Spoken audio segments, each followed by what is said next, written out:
Primeiro perguntar, né? Eu acho que eu sempre costumo ir logo no dicionário buscar o significado da palavra felicidade. E ele diz: qualidade ou estado de feliz, estado de uma consciência plenamente satisfeita, satisfação, contentamento, bem-estar e, no segundo momento, boa fortuna ou sorte. É isso que a gente encontra, no geral, nos dicionários. Então, felicidade é fácil, né? A gente entender o que é felicidade, a gente lendo, procurando no dicionário. Mas ainda assim, a gente fica um pouco... E aí? A gente é feliz? Quem é feliz? O outro? As pessoas que convivem conosco? Aquelas que a gente acompanha, que a gente segue, né, no Instagram, no Facebook, que a gente está vendo as fotos ali e tal. Quem quer ser feliz? Primeiro questionamento, já alguém já levantou a mão, muito bem. O primeiro questionamento que a gente faz é: o que é que cada pessoa nesse mundo, seja ele na África, na Europa, na Índia, na Oceania, na América do Norte, na América Central, na América do Sul, qualquer pessoa nesse mundo quer, no fim das contas, de tudo que procura nessa vida? Felicidade. Essa é a grande busca de todos nós. Alguns vão dizer: não, o que é que você quer na vida? Não, eu quero ter uma casa. Mas por que você quer ter uma casa? Ah, porque eu preciso me acomodar no meu lugar, ter a minha independência, ter minha privacidade. Mas por que você quer ter isso? E se você for de porquê, em porquê, em porquê, você vai descobrir que tudo que a pessoa quer é ser feliz. Isso é comigo, com Carlos, com Luciano e com qualquer um de nós. Tudo que nós queremos é ser feliz. E por que a gente não é feliz? Possivelmente, talvez a gente não esteja sabendo o que é realmente ser feliz. Ninguém diria, em sã consciência, que não deseja ser feliz. Todos procuramos, nos mais variados lugares e das mais diferentes formas, a felicidade. E aí, quem é feliz, né? Nós vivemos num momento onde a tecnologia nos traz a possibilidade de nos conectarmos em questões de segundos com qualquer pessoa no mundo. E a gente está aí vendo a felicidade estampada na cara de muita gente. Todo mundo apresenta um sinal, um estado de felicidade. E a gente fica perguntando: puxa vida, tem tanta gente feliz nesse mundo, e eu? Por que eu sofro tanto? Porque no fundo, tá dando para ver aí? Tá? Porque aqui está um pouquinho mais escuro aí. No fundo, a gente vai analisar direitinho e a gente descobre uma triste realidade. Que toda essa ostentação de felicidade que existe nas redes sociais, muitas vezes não é tão verdadeira assim. E às vezes a própria pessoa não sabe que não está sendo tão verdadeiro com toda essa ostentação. Na grande maioria das vezes ela não sabe. Ou seja, é na verdade um grande engano. Uma grande enganação a si próprio. Uma fantasia. Fica a pergunta: por quê? Por quê? Os cientistas, eles dizem que para ser feliz é preciso, primeiro, 50% de genética. 40% os hábitos diários. Ou seja, primeiro assim, se eu me esforçar nos hábitos diários, se eu tiver ocorrências na minha vida, 10%, ó, que me mantenham feliz. Se eu não tiver genética, eu estou fadado a não ser feliz. 50% é genética. Ou seja, tem que nascer já pronto para ser feliz. Então, cientistas que dizem isso, tá? Finalmente, né? Se a gente conseguir 50% de genética, 40%... Bom, vamos fazer assim. Vamos botar 30% de genética. Vamos botar 20% de hábitos diários. A gente, né, cuida da nossa saúde, trabalha, se esforça, faz a nossa reserva financeira, né? Tem cuidado com as despesas. Enfim, tem hábitos diários que nos permite uma situação de tranquilidade, né? E o resto, os 10% aí de coisas que acontecem na nossa vida que são boas, que são, né? Alguns até, sei lá, ganham na loteria, sei lá, alguma coisa que acontece na vida inesperado, fora do nosso controle. Juntando isso aí, vamos botar 50% disso aqui, mais 10% aqui, 60%, a gente já está mais de meio caminho andado para ser feliz. Isso é o que os cientistas dizem. A felicidade se conquista assim. Mas e o Espiritismo? O que é que nos diz? Afinal de contas, a gente está numa casa espírita, né? Não podia deixar de buscar a informação segundo o Espiritismo. O Espiritismo diz que a felicidade não é deste mundo. E agora? Com efeito, nem a riqueza, nem o poder, nem mesmo a florida juventude são condições essenciais à felicidade. Digo mais, nem mesmo reunidas essas três condições tão desejadas, riqueza, poder e juventude, porquanto incessantemente se ouve no seio das classes mais privilegiadas pessoas de todas as idades se queixarem amargamente da situação em que se encontram. É muito comum o pessoal dizer, não, eu sei que dinheiro não traz felicidade, mas dá para comprar ela. Muita gente busca a felicidade através do dinheiro. Eu falei agora ganhar na loteria. É uma preocupação geral de quase todos nós. E muitas vezes, como a gente viu no slide anterior, uma simples ocorrência na nossa vida que nos faz perder uma quantidade de dinheiro nos leva a um processo depressivo extremamente grave. Diante de tal fato, é inconcebível que as classes laboriosas e militantes invejem com tanta ânsia a posição das que parecem favorecidas da fortuna. Neste mundo, por mais que se faça, cada um tem sua parte de labor e de miséria, cada cota de sofrimento e de decepções, donde facilmente se chega à conclusão de que a terra é lugar de provas e expiações.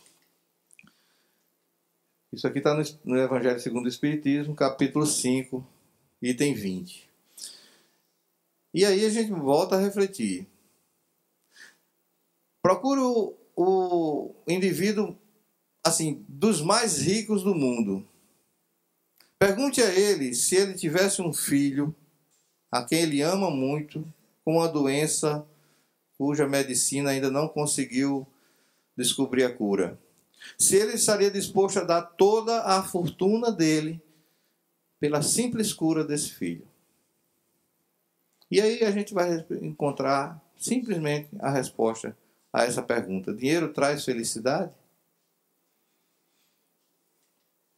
Continuando, estamos aqui para sermos infelizes, já que o que foi dito no Evangelho, que esse planeta é um planeta de provas e expiações e que por mais rico, por mais jovem, por mais poderoso que possamos ser, mesmo assim podemos estar sofrendo de muitas misérias, que não são só as materiais.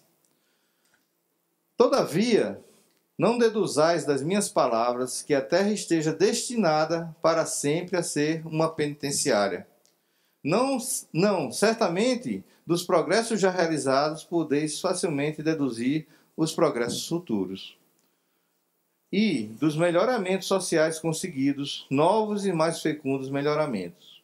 Essa tarefa imensa, cuja execução cabe à nova doutrina que os Espíritos revelam.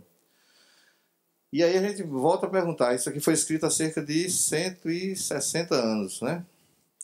E hoje a gente olha e diz, puxa vida, será que teve progresso mesmo na humanidade? O que é esse trechinho aqui da mesma passagem do Evangelho segundo o Espiritismo. Diz assim: assim, pois, meus queridos filhos, que uma santa emulação vos anime, que cada um de vós despoje do homem velho. Isso aqui meio que corrige o que foi dito antes, ou seja, o planeta é de provas e expiações, nós vamos sofrer, é natural, faz parte da nossa realidade atual. Nós estamos reencarnando aqui para passar por algumas provações, por algumas expiações, por algumas dificuldades. Mas não é esse o nosso destino. É isso que está dito aqui. Procurando traduzir numa linguagem mais moderna, né? Não é esse o nosso destino. Nós estamos aqui para construir também um mundo melhor. Para fazer com que esse planeta seja um planeta de regeneração. Onde nós estejamos aqui, onde o bem prevaleça mais do que o mal. Então nós estamos aqui com essa missão. E precisamos abraçar essa missão com alegria. Esse planeta, nós estamos aqui para sermos infelizes necessariamente. E aí entra algo muito fundamental. Não é o que acontece na nossa vida que determina a nossa condição individual, emocional. É como nós reagimos ao que acontece na nossa vida. E aí é porque essa doutrina que os Espíritos nos revelaram é tão importante para nós, para que nós aprendamos a encarar as coisas de uma forma diferente do que a gente está acostumado a encarar. A doutrina dos Espíritos, ela traduz, ela procura trazer para nós pessoas mais racionais, que têm um entendimento mais profundo das coisas, que quer o 1 mais 1 igual a 2 da realidade, e não explicações que chegam num ponto e dizem não, é mistério, ninguém pode ir atrás. A doutrina dos Espíritos ela diz por que é que as coisas acontecem aqui, por que é que Jesus veio, falou e a gente até hoje não conseguiu entender. Ela vem trazer essas explicações para nós. E é através dessas explicações que nós vamos conseguir encarar os fatos da nossa vida, os acontecimentos que poderiam nos levar a um estado de tristeza, de sofrimento, de depressão até, de forma diferente. É muito importante que a gente estude a doutrina espírita. É muito importante que a gente esteja aqui agora, conversando a respeito disso. A gente está aqui para aprender. Todos nós aqui, as pessoas que estão lá dentro na sala mediúnica, Carlos, eu, Luciano, André, todos nós estamos aqui para aprender o quanto mais. Como encarar a nossa vida. E aí eu trago essa relação entre o reino dos céus e a felicidade. Porque Jesus, quando ele falava lá atrás, há 2000 anos, ele falava muito em reino dos céus. Aquele que não é digno do reino dos céus. É preciso ter o coração de criança para conquistar o reino dos céus. Foi ou não foi? Ele falou essas coisas. Na minha humilde concepção, reino dos céus e felicidade é a mesma coisa. Em que sentido se deve entender a palavra céu? O Espiritismo traz essa resposta. Julgais que seja um lugar como os campos elíseos dos antigos, onde todos os espíritos bons estão promiscuamente aglomerados, sem outra preocupação que a de gozar pela eternidade toda de uma felicidade passiva? Não. É o espaço universal, são os planetas, as estrelas e todos os mundos superiores, onde os espíritos gozam plenamente de suas faculdades, sem as tribulações da vida material, nem as angústias peculiares à inferioridade. Livro dos Espíritos, parte 4, capítulo 2, questão 1016. Está lá escrito. Então, o entendimento que o Espiritismo nos dá de céu é de que é de uma situação individual, de consciência dimensional, onde nós transcendemos a necessidade da reencarnação, a necessidade de incorporarmos um corpo físico e sofrermos as agruras desse corpo físico. O nosso destino é esse. Mas Deus não nos dá esse destino de forma que a gente tenha que ficar esperando ele acontecer. Nós temos que trabalhar para isso. Nós temos que fazer o esforço. Sendo assim, a felicidade depende das qualidades próprias do indivíduo e não do estado material do meio em que se acha. Novamente o que eu falei. É bom a gente relembrar. Não são as coisas que acontecem na nossa vida, o meio em que a gente se acha. Não adianta a gente ficar culpando as coisas fora de nós, as pessoas que nos rodeiam, as pessoas com quem nós interagimos. Não adianta ficar culpando essas pessoas. A nossa felicidade depende totalmente da nossa qualidade pessoal. Como é que a gente consegue isso, hein, gente? Alguém sabe? Já alguém aqui nunca ouviu falar no termo reforma íntima? Todo mundo? Hã? Se alguém nunca ouviu, preste atenção nessa palavra. Vocês, na casa espírita, é o termo que vocês vão mais ouvir ao longo de todas as palestras que vocês vierem. Reforma íntima. Qualidades próprias do indivíduo. Isso é importantíssimo. A gente tem que se observar, gente. A gente tem que se reavaliar. Tá? Só para concluir, né? Aquela fórmula que os cientistas trouxeram, em parte, não está muito correto. Esse 50% aqui, isso a gente pode considerar a questão genética do ponto de vista da reencarnação. Já que a gente, com a reencarnação, pode vir já com a carga de sofrimento programado para essa vida. Tá? Pode ser que seja isso que os cientistas estejam ainda tentando entender. Mas, no geral, depende muito mais de nós. Nós podemos ser felizes, sim.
Eu dei uma cortadinha porque ia ficar meio longo, aí eu procurei cortar mais rápido. Mas prestar atenção no vídeo. Alguns detalhes assim que é importante. Primeiro, a questão da cor no significado, né, do preto e branco do mundo em que a gente vive, meio que preto e branco, meio que sem muito colorido.